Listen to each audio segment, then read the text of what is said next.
Bueno, y continuamos en Quién tiene la razón. Estamos con el ex vicepresidente Omar Chejade y vamos a conversar de lo que ha sido estos intentos de negociación, de tender puentes del Ejecutivo, del presidente del Consejo de Ministros, Salvador del Solar, con representantes, con importantes representantes del Parlamento. Algunos ya han declarado que sí, como el congresista Luis Galarreta de Fuerza Popular. Vamos a escuchar qué es lo que dijo el congresista Galarreta. No va a dar detalles, obviamente. Además, lo único que tengo que decir es que fue en muy buena intención por parte del señor del Solar. Claro, que es distinto al del Solar que yo he escuchado en la conferencia de prensa, lamentablemente. ¿Él lo citó, digo?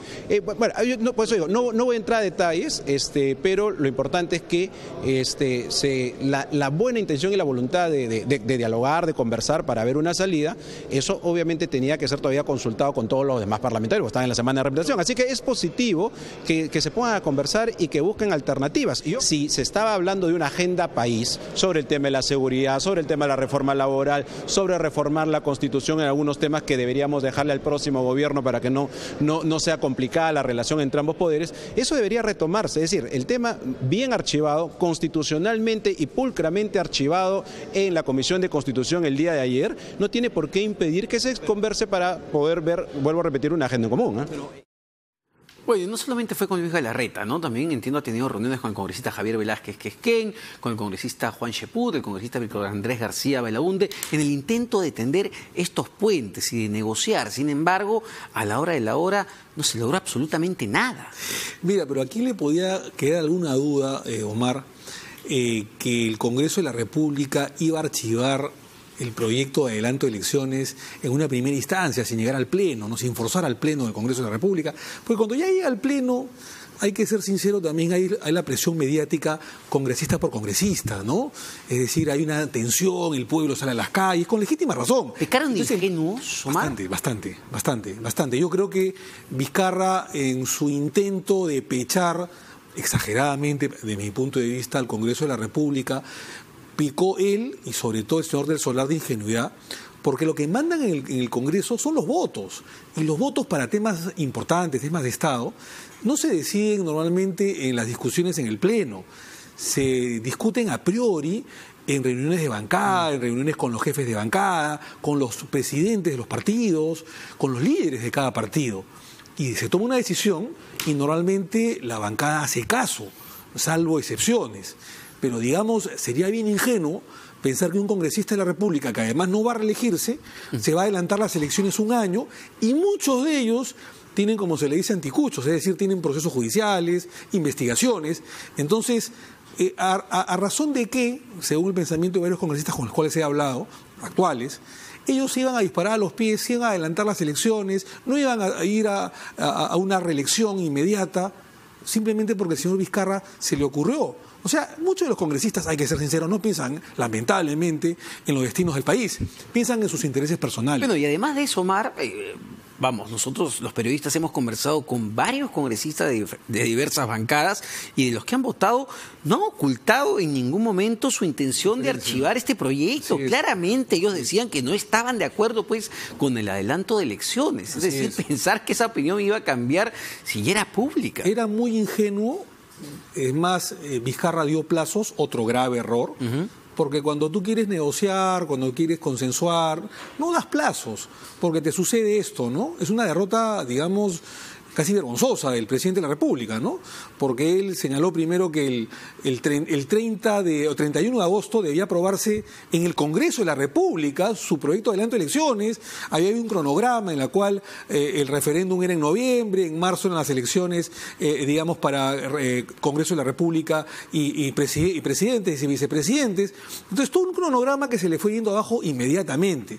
Ahora, también hay que decir que el señor Vizcarra, digamos, apagaba incendios con querosene, ¿no? Es decir, digamos, no es buen bombero, digamos, ¿no? O sea, no era una persona de tender puentes. Hubo una reunión protocolar en su despacho con el señor Olaechea, y el Congreso de la República también, que está, desde mi punto de vista, deslegitimado, es el peor Congreso de la República probablemente de la historia republicana, no iba pues a permitir, con varios personajes, por decirlo menos, que tienen procesos judiciales o investigaciones penales en su contra, recortarse a razón de que su mandato congresal para incluso pasar a investigaciones ya de índole personal y por lo que Vizcarra ya hizo. Yo creo que al final de cuentas, si Vizcarra tuvo la buena intención o no, no sabemos, de adelantar las elecciones, yo creo que lo lógico era renunciar, que renuncie la señora Arauz, que Olaechea, como lo dije acá en este recinto, acá en RPP Televisión, en una entrevista que me hicieron hace unas semanas atrás,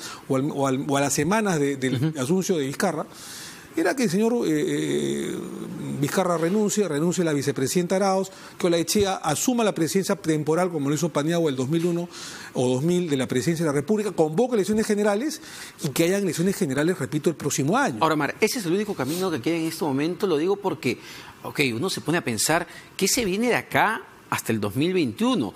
¿Cuánta gobernabilidad, siendo prácticos y siendo realistas, va a haber en los próximos meses? En la medida que ya tenemos a la congresista, por ejemplo, Jenny Vilcatoma, que ha presentado una denuncia por sedición, no solamente al presidente de la República, sino al gabinete. Tenemos a la congresista Milagros Salazar, vocera de Fuerza Popular, pidiendo los videos, las actas de la sesión del Consejo de Ministros. Es decir, no va a funcionar eso. A lo que voy, no hay ninguna intención de diálogo. Mi olfato político y jurídico es que esa denuncia es más política que legal. Eso va a quedar en saco roto, no va a tener ningún asidero, no va a llegar a buen puerto la denuncia de la señora Jenny Vilcatoma. Es un acto más que nada político. Eso es la actitud ya que muestra la bancada. Sin duda. Es decir, esto no ha pasado acá, esto no acabó acá. Estamos en una crisis política. Digamos, en mi época había un fuerte ruido de la calle, en la época del señor Toledo, del señor García, había un fuerte ruido de la calle. Pero ya hemos tocado fondo, Omar, eso es lo preocupante para el país. Estamos en una crisis política casi ingobernable. O sea, es cierto que el día de hoy felizmente el señor presidente del BCR, Velarde, ha salido a decir que corren por cuerdas separadas el desarrollo económico del país, que estamos en piloto automático y felizmente mal que bien estamos creciendo, no como antes, pero seguimos creciendo incluso a niveles que están por encima de muchos países de Latinoamérica. Muchos países de Latinoamérica están en 0, crecen 1% o 1,5%, nosotros crecemos 3 o casi 3, no es lo de antes, no es el 6 o 7 puntos porcentuales, porque también los precios de los metales han caído, pero seguimos creciendo. Y la crisis política va por cuerda separada, dice Velarde, y digamos, no está afectando el ruido político, la crisis política. Pero todavía. Pero esto tiene un límite, ¿ah? O sea, si esto sigue así, yo no creo que ningún inversionista va a querer de alguna manera meter su plata, y tú eres especialista en tema económico, Omar, ¿no? ¿qué predictibilidad va a haber para una inversión, por ejemplo, no hay reglas de juego, de 5.000 millones de dólares si no sabe qué va a pasar de aquí ni siquiera al próximo mes, lamentablemente? No tengo que explicarte a ti nada porque tú eres el especialista económico, y en todo caso sí te puedo decir de que si no hay reglas de juego claras, ninguna inversión a gran escala va a existir en el país y esto se va a detener. Entonces, yo creo que lo que queda es que el señor Vizcarra reflexione, que el Congreso de la República también reflexione y que en un consenso tiremos para adelante hasta el 2021. No podemos seguir así. O sea, yo no quiero ni santificar porque esto no es una pelea ni de buenos contra malos.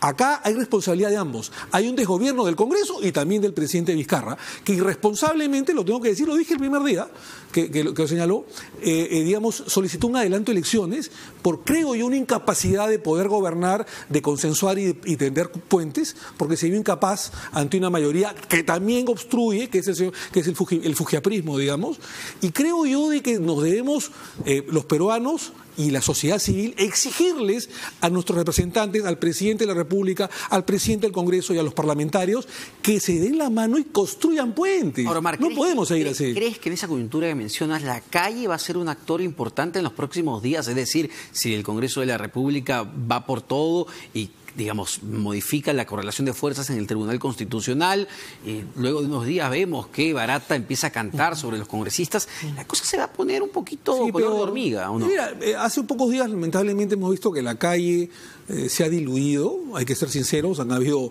200 o 300 personas marchando, no eran los miles que desde hace unos meses, cuando Kuczynski liberó, desde mi punto de vista, de manera inconstitucional al señor Fujimori, Alberto Fujimori, en la Navidad del 2017, las calles se unieron. Lo de Chávarri. Y lo de Chávarri, y hubieron miles de personas.